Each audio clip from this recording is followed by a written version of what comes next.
National Treasury this week announced a ban on the use of imported cement on state projects from next month.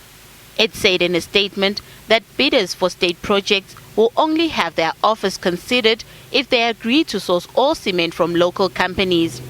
While this is good news for local cement manufacturers, Ian Riley, CEO of the World Cement Association, warns government about unintended consequences emanating from this decision. He says government needs to ascertain that local manufacturers have an uninterrupted supply chain.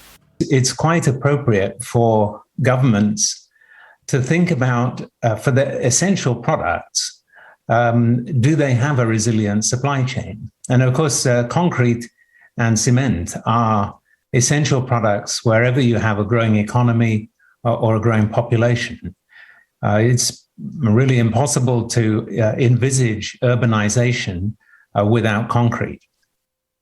So it seems to me that it's entirely legitimate for countries to worry about whether or not they have resilient supply chains. Last year, government unveiled 50 strategic integrated projects and 12 special projects. These projects amount to an investment of 340 billion rand as part of a drive to stimulate the economy and create jobs amid the COVID-19 pandemic.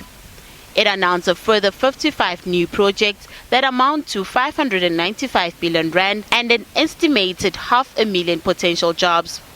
But Riley says these are just a handful of projects and will not have any significant impact at the moment. The government has to look at if it comes to the conclusion that the domestic supply is unable to meet the requirements, then that could lead to problems.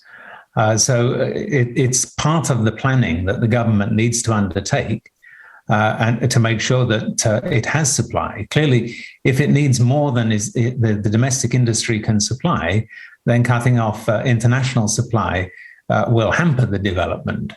But I think South Africa's current situation is that the domestic industry can expand its production and satisfy the expected demand. The private sector has been leading the country's infrastructure investment in recent years. Government spending in infrastructure has been constrained by lack of funds. There are fears that an uptick in investment spending by the state could result in local supply bottlenecks, pushing up the domestic price of cement. This week, cement manufacturer PPC said in a statement that before the new regulations, imports of cement and related products made it tough for local producers to compete.